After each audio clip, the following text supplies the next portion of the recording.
नमस्कार, आप देख रहे हैं 2022 का महादंगल। मैं हूं आपके साथ अनुराग दीक्षित। उत्तर प्रदेश के विधानसभा चुनाव को लेकर हर एक दिन होने वाले राजनीतिक घटनाक्रम का क्या कुछ मतलब है यूपी की सियासत से, यूपी के विधानसभा चुनाव से। 2022 के महादंगल में हर रोज शाम को 6 बजे बताते हैं हम आपको। और आज बात एक बार फिर पूर्वांचल की, जहां दौरा किया प्रधानमंत्री नरेंद्र मोदी ने। पूर्वांचल कितना महत्वपूर्ण होने जा रहा है, क्यों पूर्वांचल को यूपी का सियासी गेट कहा जा रहा है, बताएंगे, समझाएंगे आपको। लेकिन सबसे पहले सियासी सुपरफास्ट। पूर्वांचल को पीएम मोदी ने दी करीब 10,000 करोड़ की सौगात। एम्स, खाद कारखाने और आरएमआरसी लैब का किया लोकार्पण। पीएम मोदी ने कहा गोरखपुर में एम्स का सपना पूरा, 5 साल पहले किया था शिलान्यास। कहा काम वही जो सब तक पहुंचे।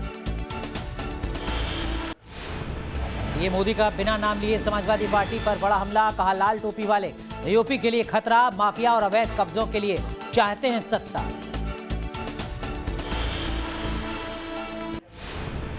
पीएम मोदी के बयान पर अखिलेश यादव का पलटवार। कहा बीजेपी के लिए रेड अलर्ट, लाल टोपी बीजेपी को सत्ता से करेगी बाहर।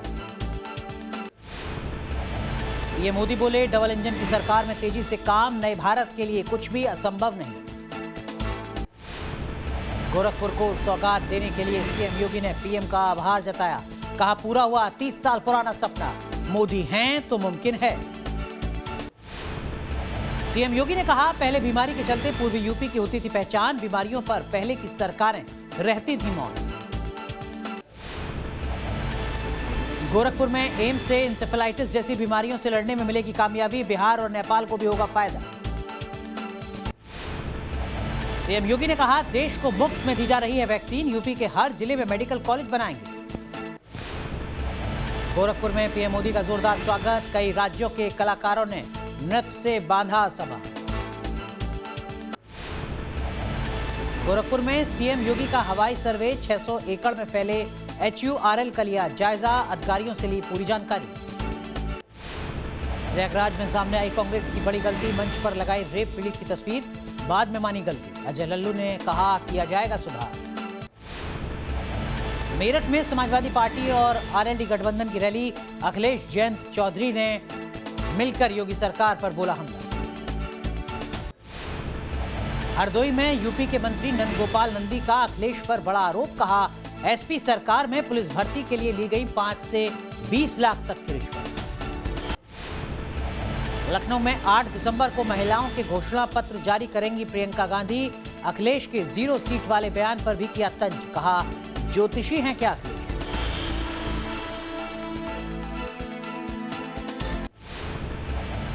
तो बात उत्तर प्रदेश की, बात पूर्वांचल की। जी हां, यूपी की चुनावी जंग में लुंगी, जालीदार टोपी, गुंडे और जिन्ना के बाद अब लाल टोपी शामिल हो गई है। चुनावी घमासान में तीखी बयानबाजियों का दौर शुरू है। और आज पीएम मोदी ने भी गोरखपुर में बिना नाम लिए विपक्ष पर करारा हमला बोला। पूर्वांचल की धरती को कई सौगात देने के साथ साथ विपक्ष को घेरा। ये रिपोर्ट देखिए। आपका व्यक्तित्व, आपका नाम हमें ऊर्जा से भर देता है। लाल टोपी वालों को सरकार बनानी है, आतंकवादियों पर मेहरबानी दिखाने के लिए, आतंकियों को जेल से छुड़ाने के लिए। पीएम मोदी का विपक्ष पर यह सीधा हमला मतलब है कि अब यूपी के महादंगल में पीएम मोदी ने कमान संभाल ली है। गोरखपुर से पीएम मोदी ने बता दिया कि इस बार भी पूर्वांचल विपक्ष के हाथों में नहीं आने वाला। पीएम मोदी ने इशारों में समाजवादी पार्टी पर तीखा वार किया। आज पूरा यूपी भली भांति जानता है कि लाल टोपी वालों को लाल बत्ती से मतलब रहा है। उनको आपके दुख तकलीफ से कोई लेना देना नहीं है। ये लाल टोपी वालों को सत्ता चाहिए, घोटालों के लिए, अपनी तिजोरी भरने के लिए, अवैध कब्जों के लिए, माफियाओं को खुली छूट देने के लिए। लाल टोपी वालों को सरकार बनानी है, आतंकवादियों पर मेहरबानी दिखाने के लिए, आतंकियों को जेल से छुड़ाने के लिए। और इसलिए याद रखिए, लाल टोपी वाले यूपी के लिए रेड अलर्ट है, रेड अलर्ट। गोरखपुर खाद कारखाना पीएम मोदी 2 महीने में आज चौथी बार पूर्वांचल दौरे पर पहुंचे और गोरखपुर में करीब 10,000 करोड़ की योजनाओं की सौगात दी, जिसमें 8,603 करोड़ की लागत से तैयार फर्टिलाइजर फैक्ट्री और करीब 1,000 करोड़ की लागत से तैयार एम्स शामिल हैं। खास बात यह है कि इन दोनों का शिलान्यास भी पीएम मोदी ने 2016 में किया था। सब जानते थे कि गोरखपुर का फर्टिलाइजर प्लांट इस पूरे क्षेत्र के किसानों के लिए, यहां रोजगार के लिए कितना जरूरी था। लेकिन पहले की सरकारों ने इसे शुरू करवाने में कोई दिलचस्पी नहीं दिखाई।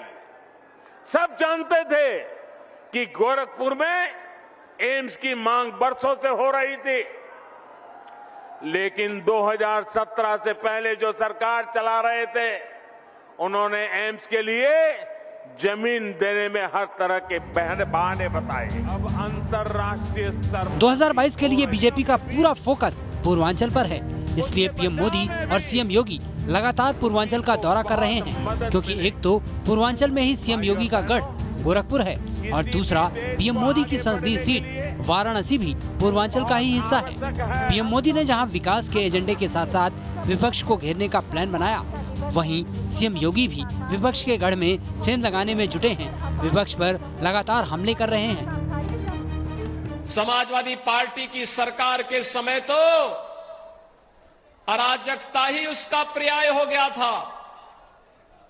देश के अंदर एक नारा चल पड़ा था, जिस गाड़ी में सपा का झंडा समझो होगा कोई जाना पहचाना गुंडा, यानी ये नारा ही चल गया था। लोग ये मान लिए थे, लेकिन इस गुंडागिर्दी की कमर तोड़ने का कार्य अगर किसी ने किया है तो हमारी सरकार ने प्रदेश के अंदर 2017 के बाद आने के बाद किया। 2017 के विधानसभा चुनाव में आजमगढ़ ही अकेला इलाका रहा है जहां बीजेपी कमजोर रही है, इसलिए इस बार बीजेपी ने यहां पूरी ताकत झोंक दी है। पूर्वांचल में लगातार पीएम मोदी और सीएम योगी के दौरे से जहां बीजेपी को चुनाव में बम्पर जीत की उम्मीद है, वहीं विपक्ष इस पर निशाना साध रहा है कि आज जब चुनाव आ रहा है तो इनके नेताओं की भाषा बदल रही है, और भाषा बदलने से ये चाहते हैं कि समाज में खाई पैदा हो, तो जो खाई पैदा करने वाले वही भाजपाई हैं। 2017 में बीजेपी पीएम मोदी के चेहरे पर चुनाव लड़ रही थी, लेकिन इस बार बीजेपी के पास पीएम मोदी के साथ साथ सीएम योगी का भी चेहरा है, एक विकास का चेहरा तो दूसरा हिंदुत्व का।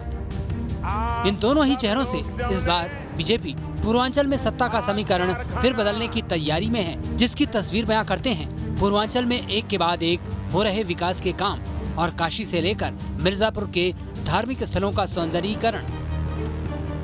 चुनाव से पहले जिस तरह पीएम मोदी और सीएम योगी पूर्वांचल में विकास के कामों को लेकर जनता के सामने जा रहे हैं, उसकी काट विपक्ष अब तक नहीं ढूंढ पाया है।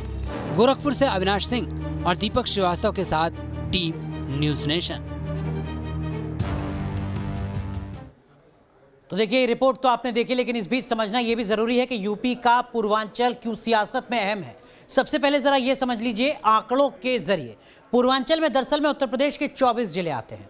यहां विधानसभा की सीटें 142 हैं, यानी साफ है कि कुल मिलाकर जिसने पूर्वांचल में बढ़त बना ली, सत्ता पर काबिज होना उसके लिए थोड़ा आसान हो जाता है, क्योंकि उत्तर प्रदेश की 403 में से 142 सीटों का मतलब 33% सीटें अकेले पूर्वांचल में हैं। इसीलिए पूर्वांचल के लिए जो सियासी घमासान है वो इतना ज्यादा मचा हुआ है। पूर्वांचल क्योंकि सत्ता की चाबी है, इसीलिए पीएम मोदी और सीएम योगी की सरकार ने अब तक पूर्वांचल को कई सौगातें भी दी हैं, जिसके चलते लगातार विकास के दावे किए जा रहे हैं। जैसे आज गोरखपुर में खाद का कारखाना और एम्स जैसा संस्थान 9,600 करोड़ रुपए का आज यहां पर शुरुआत हो रही है उन प्रोजेक्ट्स की। सिद्धार्थनगर में मेडिकल कॉलेज की शुरुआत की गई है। सुल्तानपुर से। पहले जरा काशी की बात करते हैं, वाराणसी की बात करते हैं, जहां काशी विश्वनाथ कॉरिडोर जिसकी शुरुआत होने जा रही है बहुत जल्द और एक बड़ी उपलब्धि है वो काशी विश्वनाथ के लिहाज से। सुल्तानपुर में पूर्वांचल एक्सप्रेसवे की शुरुआत हो चुकी है, कुशीनगर में इंटरनेशनल एयरपोर्ट बनाया जा रहा है, तो मिर्जापुर में विंध्याचल कॉरिडोर से चुनावी समीकरण को साधने की कोशिश लगातार भारतीय जनता पार्टी कर रही है। पूर्वांचल को जो सौगात है उनका मतलब क्या है वो हमने आपको समझाया, पूर्वांचल के लिहाज से, प्रमुख जिलों के लिहाज से। लेकिन पूर्वांचल दाव से क्या बीजेपी यूपी की सत्ता पर फिर से काबिज हो सकती है? क्योंकि यूपी चुनाव की कमान संभालते हुए पीएम मोदी ने अपने पूर्वांचल के दौरे पर जहां पूर्वांचल को विकास की सौगात दी, वहीं इशारों में विपक्ष को जमकर लताड़ा भी। उन्होंने पिछली सरकारों के कारनामों का पन्ना भी पलटा।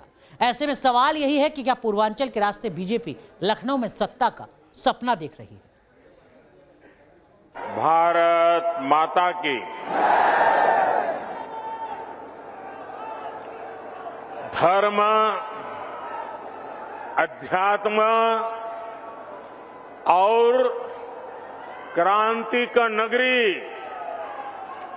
गोरखपुर का देवतुल्य लोगन के हम प्रणाम करत बानी। जिस पूर्वांचल को मिशन यूपी की जीत का रास्ता माना जाता है, बीजेपी उस पूर्वांचल को फतह करने के लिए पूरा जोर लगा रही है।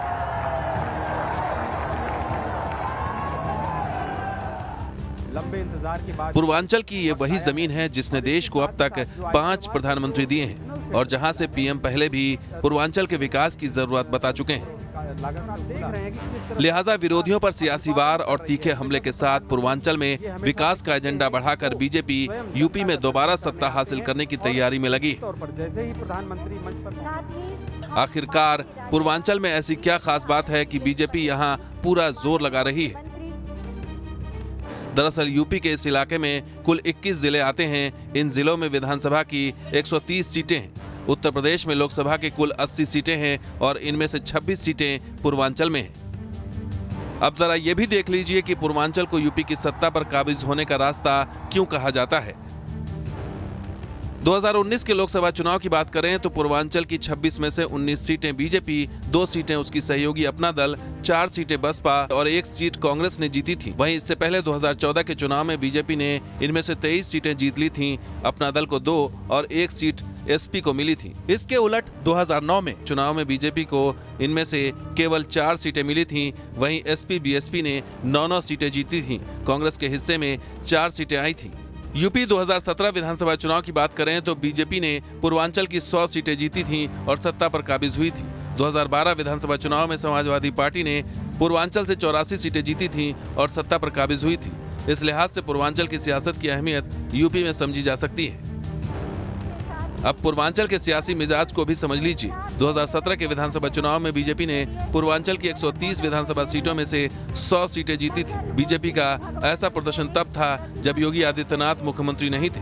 अब 2017 से सूबे में योगी की सरकार है और पूर्वांचल के विकास को लेकर काफी कुछ काम किया गया है।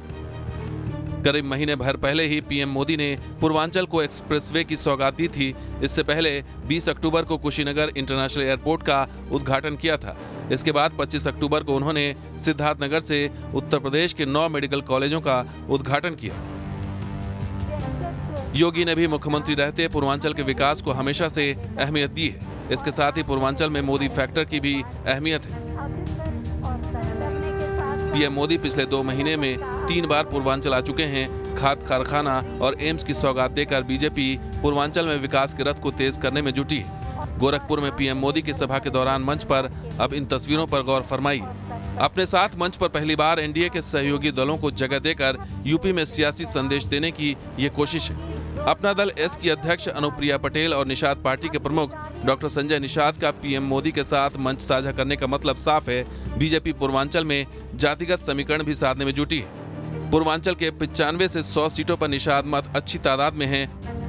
हालांकि निषाद पार्टी ने 2017 में यूपी विधानसभा चुनाव में पीस पार्टी के साथ गठबंधन कर 72 सीटों पर किस्मत आजमाया था, लेकिन जीत सिर्फ 1 सीट पर मिली थी। हालांकि पूर्वांचल के कई जिलों में राजभर वोटर्स भी निर्णायक भूमिका में है। करीब 70 विधानसभा सीटों पर राजभर वोटर्स हार जीत तय करने की क्षमता रखते हैं। ऐसे में बीजेपी सभी सियासी समीकरण को दुरुस्त करने में भी लगी हुई है और यही वजह है कि पीएम ने भी एक बार फिर पूर्वांचल को ही जीत का रास्ता बनाया है और चुनावी कमान संभालते ही विकास का चैप्टर खोल दिया है।